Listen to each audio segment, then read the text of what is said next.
Pronto aí, pessoal? Silêncio, vira pra frente, pessoal. Aqui, ó.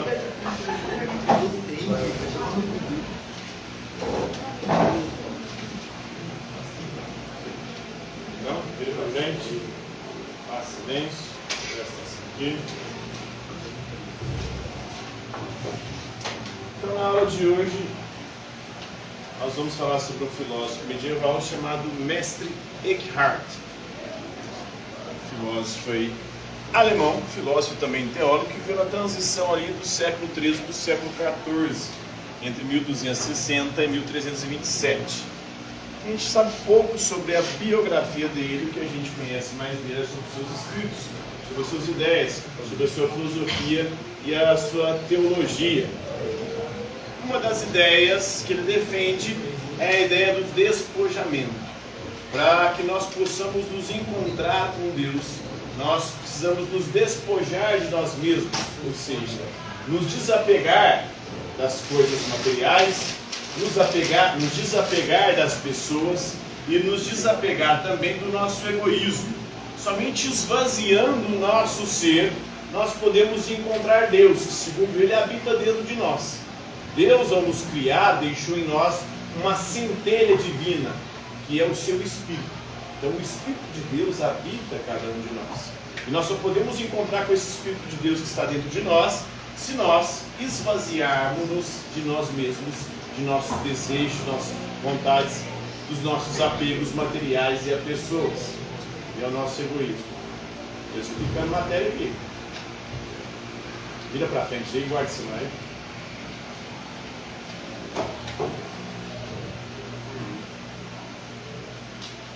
Outra ideia que ele defende é a ideia de Deus como puro ser. Ou seja, Deus é um ser que não se mistura com as coisas.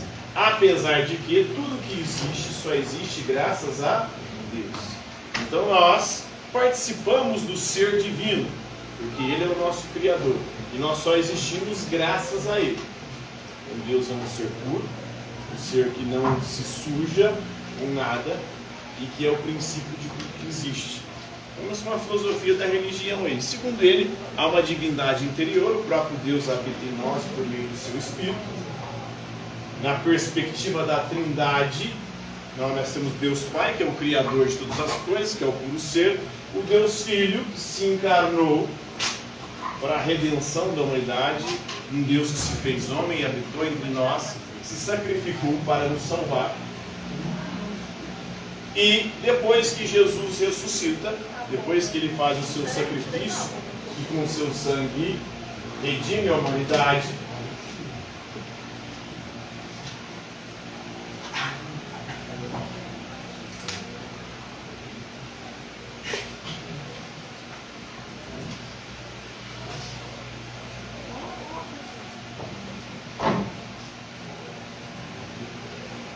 com o seu sacrifício ele redime a humanidade. Depois da ressurreição ele envia o seu Espírito. Esse Espírito passa a habitar dentro de nós, passa a guiar a igreja, os fiéis, rumo a Deus.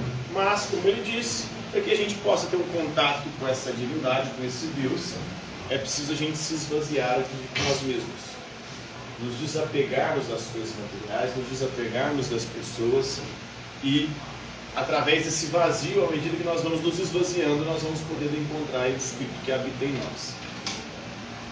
Então ele vai falar do não ser do conhecimento de Deus. Então tudo que falam sobre Deus, segundo o mestre Eckhart, é balela. Porque Deus é indefinível. Ninguém pode resumir, ou conceituar, ou definir Deus. Porque ao tentar definir Deus, nós colocamos Deus num potinho, numa caixinha. E Deus é muito mais do que qualquer compreensão humana possa explicar, ou possa tentar dizer o que é. Então tudo que dizem de Deus por aí é tudo projeção humana.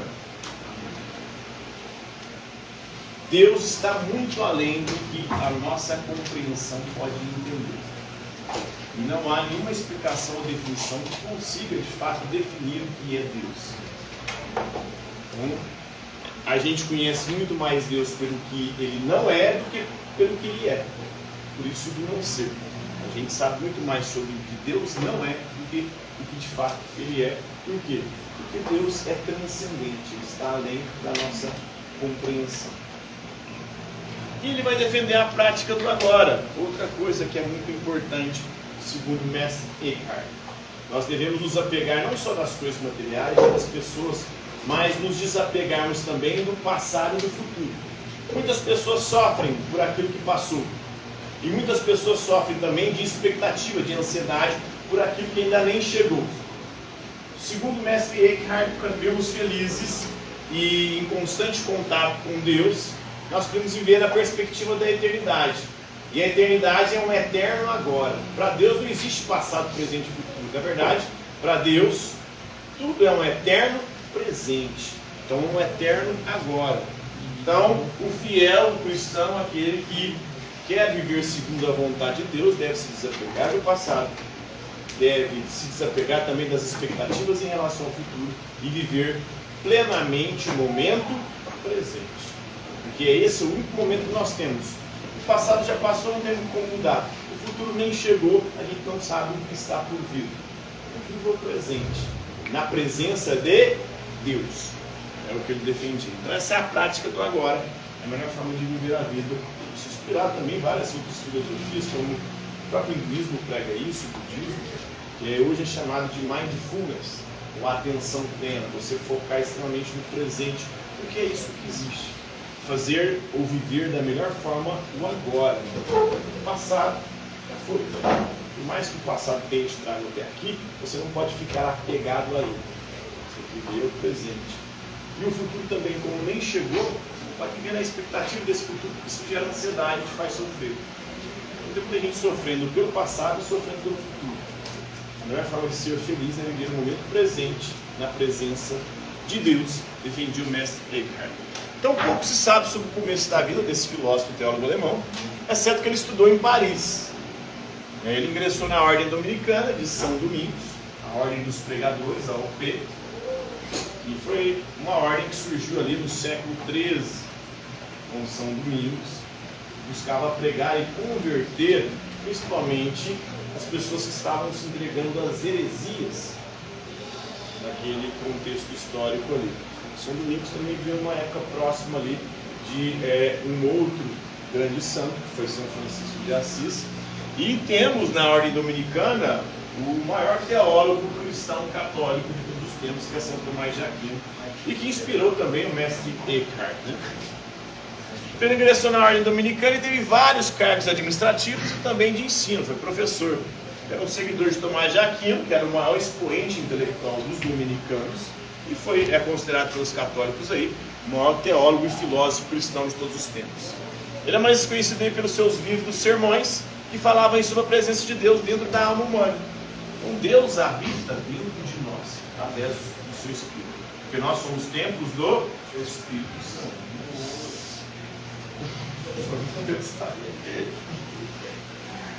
Brincando, tá chamarrando. Daqui a pouco você começa a orar em língua aí, mestre. Então é pelo imaginário místico aí da sua prosa, né? Mas só que ele acabou sendo acusado de heresia.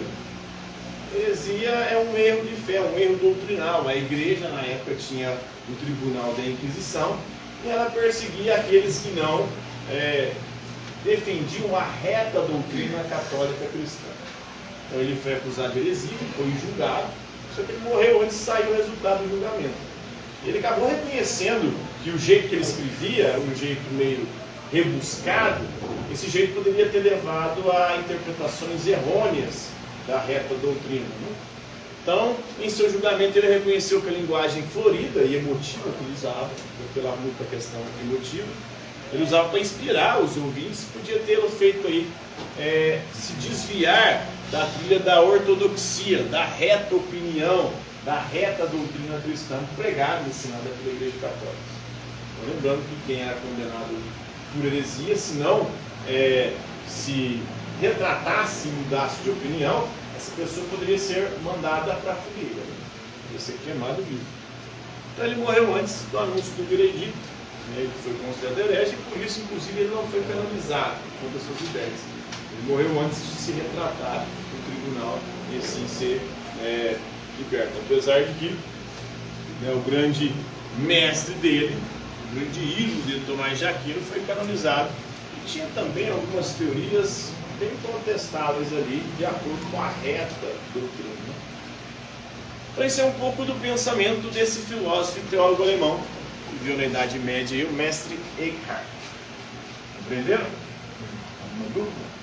Tranquilo? Favorável? Teólogo é quem mexe mais com problemas de religião? Oi? Teólogo é quem mexe mais com assuntos de religião? Quem? Teólogos são quem mexe Sim. mais com religião? Tel, em grego, é Deus, né?